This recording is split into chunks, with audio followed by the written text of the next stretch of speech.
Jack Thompson was a man accustomed to solitude. As a freelance writer, he spent countless nights typing away at his desk, the only sounds being the steady tap of his keyboard and the occasional hoot of an owl outside his window. His house was situated on the outskirts of town, a place of quiet and isolation that allowed him to focus on his work without interruption. One particularly cold and stormy night, Jack was immersed in his latest novel, a psychological thriller that had taken hold of his imagination. The clock on his desk read 2:13 a.m. when the phone rang, startling him out of his concentration. He hesitated, wondering who could be calling at such an hour. He picked up the receiver. "Hello?"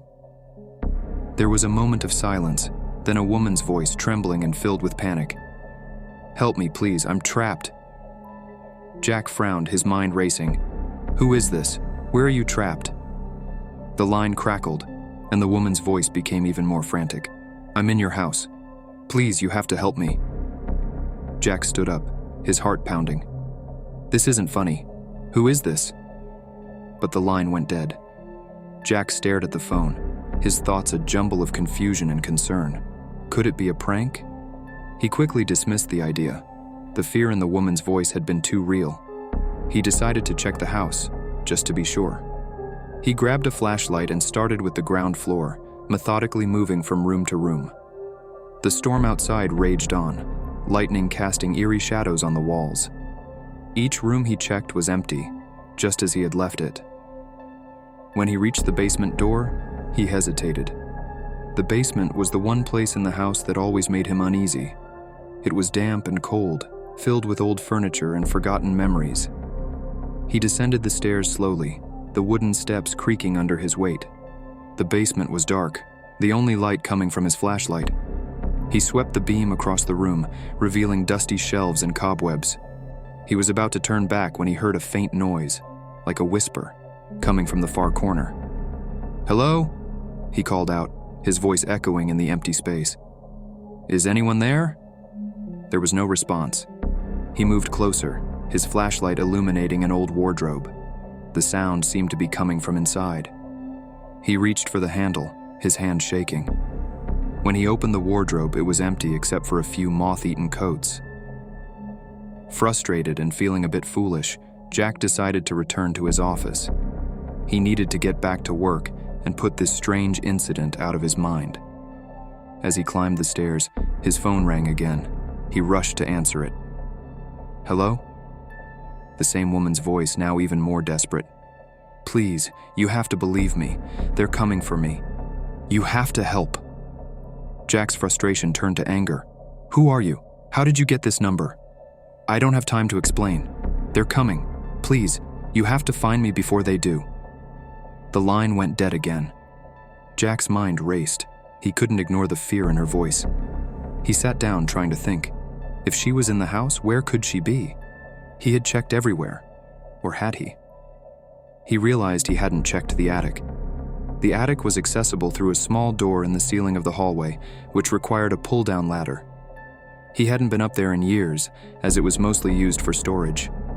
Determined to get to the bottom of this, he grabbed the pull cord and brought the ladder down. The air was colder up here, and the storm seemed louder.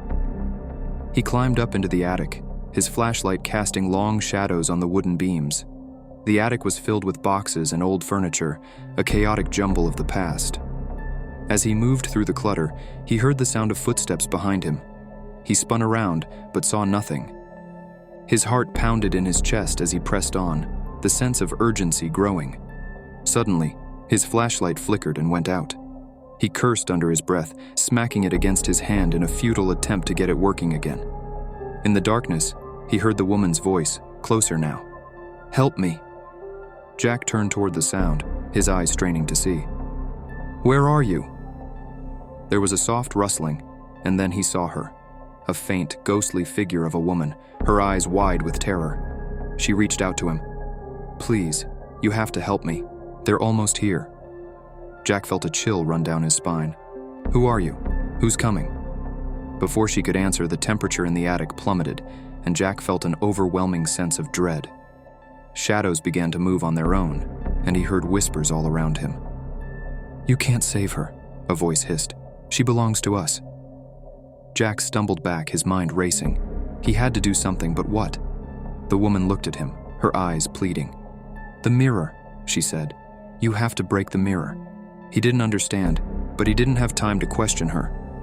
He ran back down to his office, where there was an old ornate mirror hanging on the wall. It had come with the house, a piece he had always found strangely captivating. With all his strength, he grabbed a chair and smashed it into the mirror. The glass shattered, and as it did, he heard a scream, both from the woman and the shadows that had filled the attic. The oppressive atmosphere lifted, and the cold began to fade. Jack sank to the floor, breathing heavily. He felt a presence beside him, and when he looked up, he saw the woman, now smiling sadly. "Thank you," she said. "You freed me." Before he could say anything, she faded away, leaving him alone in the room. Jack looked at the shattered mirror, the fragments reflecting his exhausted face. He knew he had done the right thing, even if he didn't fully understand what had happened. As he cleaned up the mess, he couldn't help but wonder about the woman and the entities that had trapped her. He felt a sense of closure, but also a lingering unease. He hoped that he would never have to face anything like that again. The next morning, Jack received a call from his editor asking about his progress. He paused, looking at the remnants of the mirror, and then replied, "I've got a new story for you. And this one, it's personal."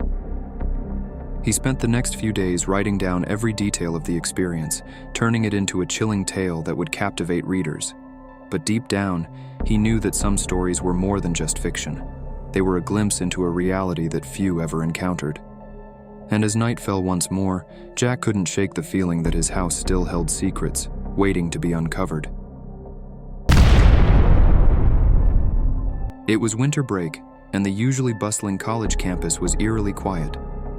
Most students had gone home for the holidays, but Mark, a senior majoring in computer science, decided to stay behind to finish a crucial project. He had the entire dormitory to himself, or so he thought. The first few nights were uneventful. Mark enjoyed the solitude and the chance to focus without interruptions. On the third night, however, strange things began to happen. It started with small, easily dismissible occurrences. Books slightly out of place, his computer mouse moved to the other side of the desk, and lights flickering briefly. Mark blamed it on fatigue and continued his work. But as the days went by, the disturbances became more frequent and harder to ignore. One night, as he was typing away on his laptop, he heard a faint tapping sound coming from the hallway. He paused, listening intently. The tapping grew louder and more insistent. He stood up and walked to the door, opening it cautiously. The hallway was empty. Shaking his head, he returned to his desk.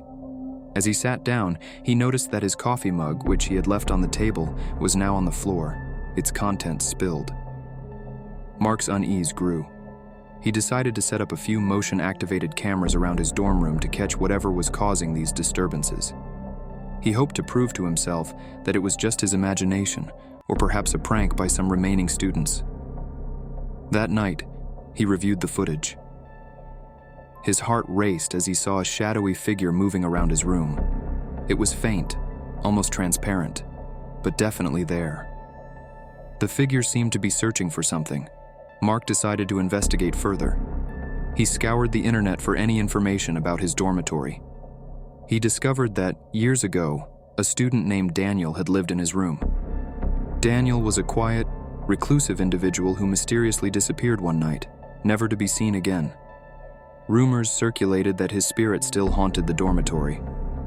Determined to get to the bottom of it, Mark spent the next day talking to the few staff members who were still on campus. Most dismissed his concerns, but an elderly janitor, Mr. Thompson, confirmed the story. Daniel was a troubled soul, Mr. Thompson said. He never made many friends and kept to himself. After he vanished, strange things started happening in that room. Mark decided to try communicating with Daniel's spirit. That night, he sat in his room with a notepad and a pen. "Daniel, if you're here, I want to help. What are you looking for?" he asked aloud. For a moment, there was silence. Then the pen on the desk moved, scribbling something on the notepad. Mark watched in astonishment as a message appeared. "Lost. Need help." Mark felt a chill run down his spine. "What do you need help with?" he asked. The pen moved again, slower this time. "Find my journal." Mark spent the next few days tearing his room apart, looking for any sign of Daniel's journal. He checked every nook and cranny, but it wasn't until he lifted a loose floorboard under his bed that he found it. The journal was old and worn, filled with Daniel's thoughts and feelings. As he read through the entries, Mark realized that Daniel had been deeply troubled and felt isolated. The last few entries hinted at a growing paranoia and fear of being watched. The final entry was a cryptic message. "They're coming for me. I need to hide it where they won't find it." Mark felt a sense of urgency. He knew he had to find a way to help Daniel move on. He decided to hold a small ceremony, reading Daniel's final words aloud and promising to remember him. That night, he felt a presence in the room, but this time it was comforting rather than unsettling. He saw a faint outline of Daniel's figure, who nodded at him before fading away. The room felt lighter, and the disturbances stopped. Mark finished his project in peace, feeling a deep sense of accomplishment not just for his work, but for helping a lost soul find rest. He left the dormitory with a new perspective, grateful for the experience that had changed his life in unexpected ways.